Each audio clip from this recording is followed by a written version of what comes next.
Hallelujah. प्रभु के नाम की बड़ाई हो, स्तुति हो। भजन संहिता 130:5।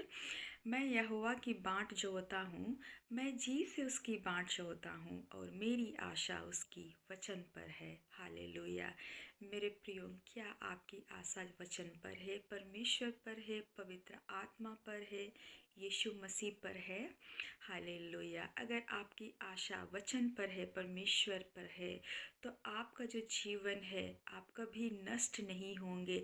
आपको कभी भी दुख और तकलीफ नहीं होगी, क्योंकि आपने एक ऐसी चीज़ पर अपनी आशा को बनाए रखा है जो कभी भी नष्ट नहीं होगी, जो कभी भी आपको धोखा नहीं देगी। इसलिए वचन हमसे क्या कहता है? मैं तुझे कभी ना छोड़ूंगा और कभी ना त्यागूंगा। हालेलुया। अगर आप संसार की वस्तुओं पर अगर आप आशा लगाते हैं, जो हमें कई बार अपनी ओर आकर्षित करती है, हमारा ध्यान को केंद्रित करती है, अगर आप अपना आशा, अपना ध्यान उसकी ओर लगाते हैं, तो एक दिन आपको ज़रूर धोखा मिलेगा। आपकी जो आशा है वो टूट जाएगी।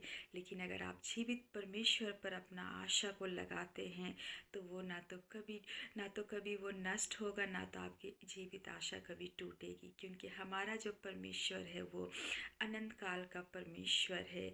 जब हम इस संसार में पाए जाते हैं, तो ये हमारा और आपका ये तैयारी का समय है, और ये तैयारी अनंत काल का जीवन में प्रवेश करने के लिए है। और ये तैयारी उस लिए है कि हम अनंत काल का जो जीवन है वो अग्नि के समान पवित्र परमेश्वर के साथ हम वास करने पाए। हमारा ज्ञानेंद्रियों को, हमारा जो जितना सेंस ऑर्गन से हर एक चीज़ों को, मेरे प्रियो, हम अपने जीवित परमेश्वर के दयालु पे हाथों में सौंपे। क्योंकि जब हम अपने शरीर पर हम बस पाते हैं, तभी हम अपना जो ध्यान है हम परमेश्वर की ओर लगाएंगे।